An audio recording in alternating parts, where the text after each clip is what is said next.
Well, hello from Sydney, where slowly but surely the focus is shifting from Saturday's epic second test series win, Hugo Keenan's try to win the series for the Lions, and towards this Saturday's final test as the Lions look to go for a clean sweep of Australia to leave Australia unbeaten, and Australia look to land one blow on these Lions before they depart. There's a real sense of injustice here. If you read the Australian media, the back page of the Sunday Telegraph yesterday read robbery.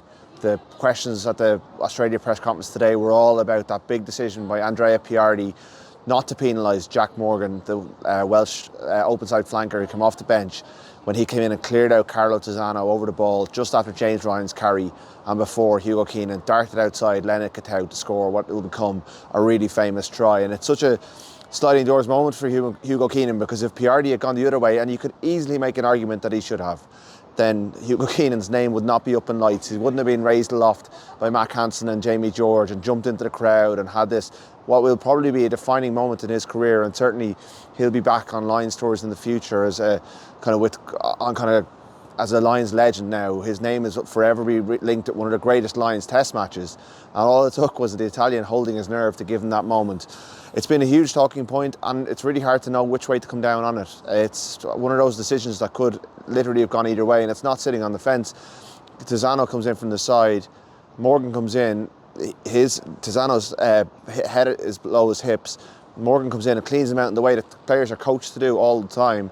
But he admitted that standing there on the pitch, looking up at the big screen, he wasn't sure if a penalty was going to be given. And it's really fallen down along national lines. Up in the commentary booth at the time, Morgan Turinui, the excellent former Australian international and now an analyst on Sky Sports, he was definitive, absolutely should be a penalty. Joe Schmidt was quoting the law book. As the Lions celebrated next door, we could hear them singing and the noise of them celebrating coming into the press conference room as Schmidt really was about as angry as I've ever seen him in a post-match press conference. We've heard about the kind of dossiers he submits to World Rugby about referees, but he rarely, when he was Ireland coach, went off on a strong, because he was very calm and measured in the way he delivered it, but he was very strong in his condemnation of the decision making and how wrong and how Andrea Piardi had really endangered Carlo Tizzano's player welfare, which is a strong thing for a head coach to say. There's actually a World Rugby briefing here tomorrow, so we may hear more about what they have to say about Schmidt's comments. Phil Waugh, the CEO of Rugby Australia, himself an open side flanker, one of the best in the world when he was playing,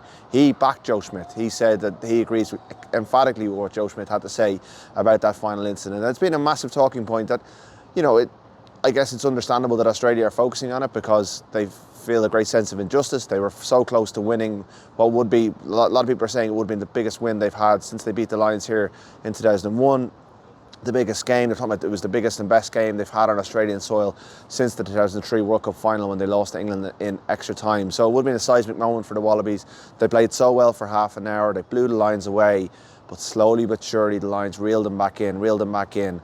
And at the end of the day, that decision went the Lions' way, and they have been celebrating in Sydney since they landed. They celebrated all night in Melbourne, flew to Sydney yesterday. Media was cancelled today, as we expected it to be, and they saw a couple of them down in Bondi earlier on getting a swim and a bit of recovery, a different kind of recovery to what they're usually doing after training. They didn't train today. They're kind of back in for a gym session, kind of a walk through tomorrow, probably train heavily on Wednesday. They're doing media tomorrow as well. And the big question, I guess, is whether Gary Ringrose is going to be well enough to play. We don't know whether he has to go through another 12-day stand-down period, which would rule him out of the third test. Whether they risk him because he's obviously suffered symptoms, and that's worrying. And we'll get a briefing from one of the coaches tomorrow about that. The foot injuries for Matt Hansen and Joe McCarthy, if they were tour ending, they would have been sent home. So there is hope that they could come back into the picture. And the big question for Andy Farrell is, does he stick with the same players who've delivered the Test Series win? Or does he look at last Saturday's energy in the first half in particular and think these guys are flagging a little bit? I have players like Josh van der Fleer, who I can bring in, 2022 World Player of the Year, who has been so disappointed not to miss out. I'm sure he's channeled it well into training, but he would love an opportunity to play in the Test Series. The Lions are not looking at this as a dead rubber, nor should they. They're looking to go unbeaten, a sweep, never been done in the professional era. And say what you like about Australia, we saw the character and ability of that team on Saturday. If they play as well again, it's going to be hard for the Lions to get over the line in Sydney, because the Australians are finding rhythm and consistency in their performances.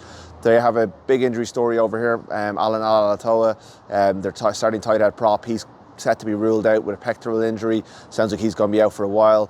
obviously there's questions about Rob Valentini, who came off at half time with the calf injury, and that really stemmed the momentum the Wallabies had from himself and Will Skelton just being so good in that second test. So question marks on what Joe Schmidt does. They, strangely or stupidly really, Australia have to go and play South Africa in Ellis Park a week after they played the Lions. So Schmidt was already talking about that tour in the build-up and the aftermath of the first test. The second test, you could see what it meant to him, this Lions series. This was the main event for him. But they do have another tournament starting right away, so he'll have questions in his own mind about whether he starts players or whether he goes for the jugular here, because it would really mean a lot to Australian rugby. It's almost like they've awakened, the general sporting landscape has awakened to this series as a result of that epic clash in front of 90,000 people, and they're alive with controversy while the Lions celebrate with the series pretty much done. So there's a bit riding on Saturday. It's hard to know exactly what it's going to be like, because obviously the Lions are 2-0 up, but there's the Lions they've said from the start they're here to win 3-0. The Wallabies want to get one victory over them to stop them going unbeaten here, to kind of back up what they did last Saturday. So we were expecting a quiet week, but as it gets closer, it looks like it's going to be more interesting.